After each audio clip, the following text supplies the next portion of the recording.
Welcome back, everybody, to another deep dive.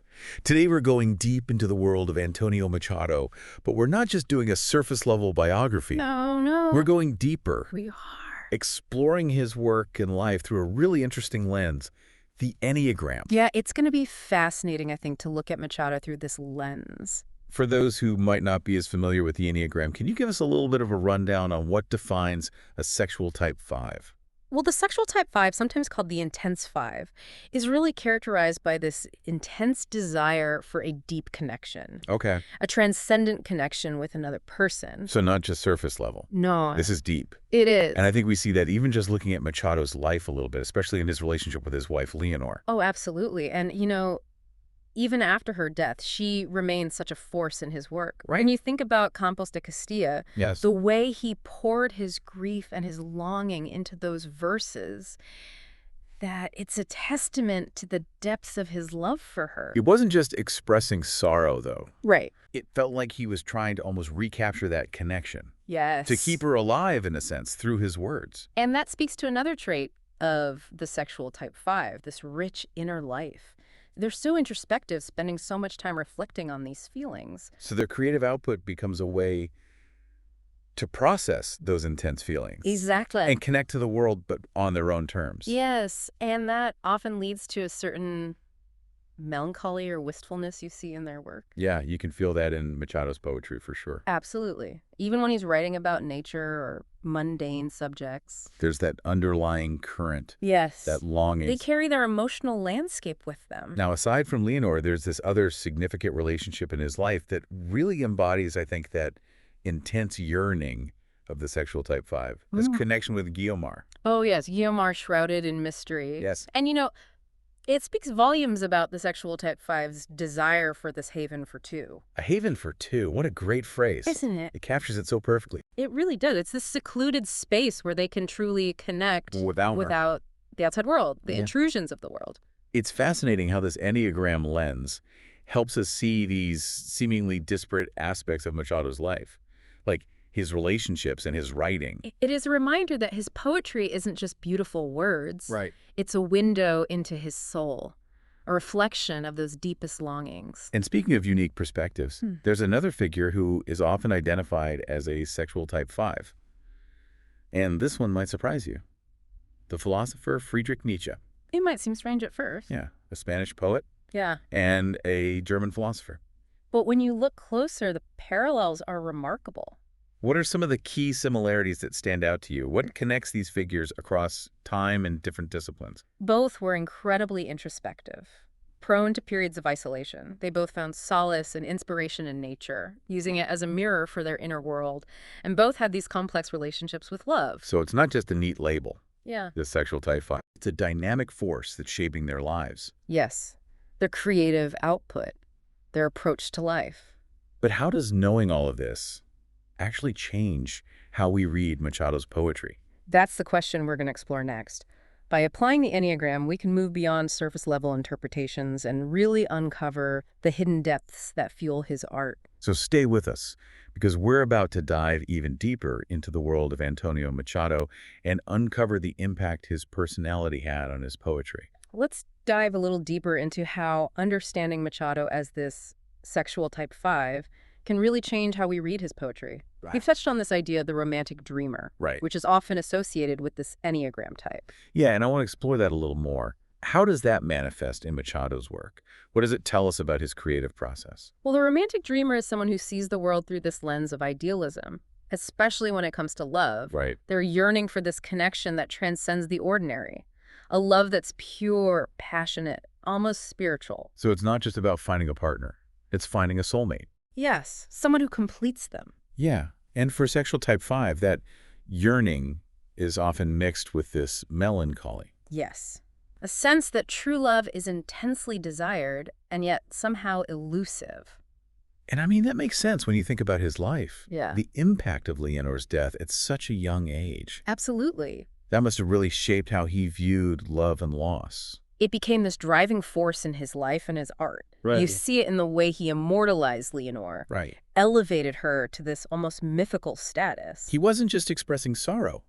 He was trying to keep her alive Yes. through his words. Through his art. And that speaks to the power of art for the sexual type 5. Right. It's a way to process these emotions, to preserve the memory, and find the sense of continuity even in the face of loss. And this romantic sensibility isn't confined to just the poems about Leonore. Yeah. It's in his whole body of work. Right. Even in the later poems, that longing for connection, that search for this love that transcends the physical world, it's a recurring theme. And then there's Guiomar, this mysterious figure. Yeah. Does she also fit into this romantic dreamer archetype? In a different way, yes. The secrecy surrounding their relationship, Right. it adds to this mystique and intrigue. It's as if their love existed in this private haven, protected from the world. And that secrecy, that sense of exclusivity, really aligns with what we know about the sexual type 5. Yes, their desire for that secluded, almost sacred space for their love. Right. The haven for two. Exactly. It reinforces that idea. And the fact that we know so little about Guiomar, Right. it just adds to her mystique. It's amazing how the Enneagram can connect these seemingly different aspects of Machado's life. It is. It reveals those underlying patterns and motivations. Right. But beyond love and loss, Yeah. there's another element that plays a big role in his work, nature. Ah, yes. Nature's a constant presence in Machado's poetry. Yes. And it's very much intertwined with this romantic dreamer archetype. Okay. For him, nature wasn't just a backdrop. It was a mirror for his inner world. So it's more than just pretty description. Yes, exactly. Yeah. Think about Campos de Castilla. Inspired by the beauty of that landscape, Yeah. he uses nature as this metaphor to express his anxieties about Spain's future, his search for meaning. He gives it such depth and meaning. Yes, it's like those trees and rivers are speaking to him, Right. reflecting his turmoil. Do you have a specific example of how he does that in his poetry? Well, consider the poem A un olmo seco, to a withered elm. Okay. He addresses a dying elm tree, using it as a symbol of resilience in the face of adversity. Wow. It's a meditation on loss and renewal, but it also speaks to his strength.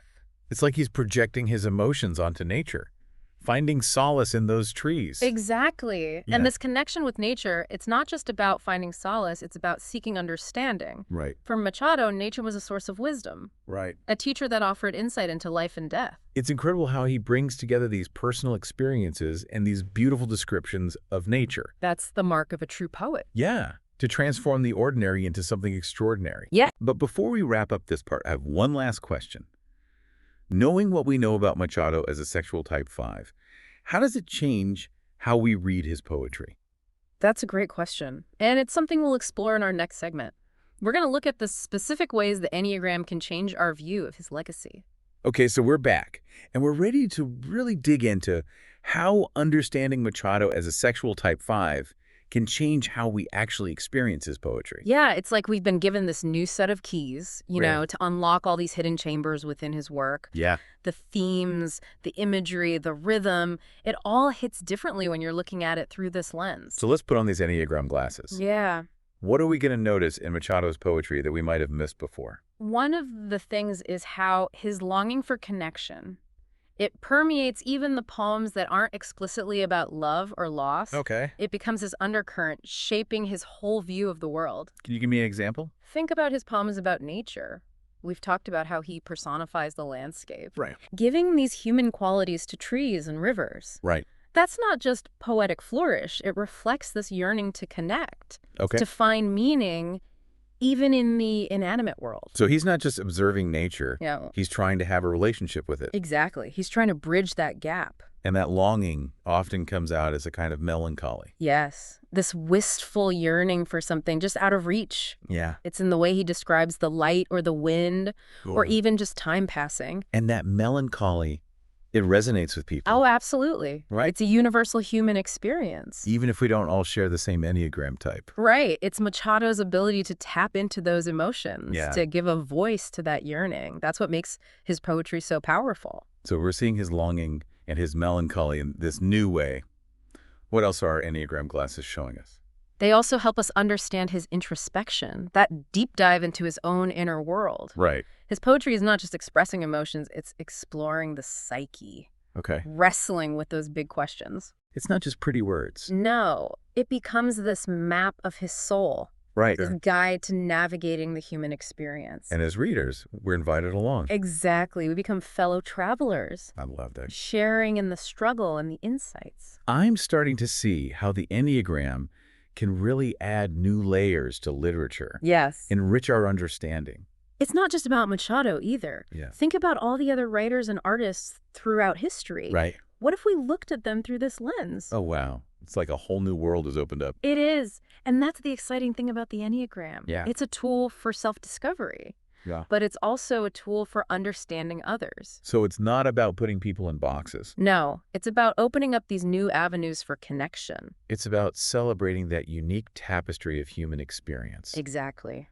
Using the Enneagram as our guide. This has been such an incredible deep dive. Yes. I feel like I have a whole new appreciation for Machado I'm so glad. and his work. It's amazing what understanding his personality can do. It's really a testament to the power of the Enneagram. So to our listeners out there, I encourage you, pick up some Machado, Yes. put on your Enneagram glasses, Yes. and see what you discover.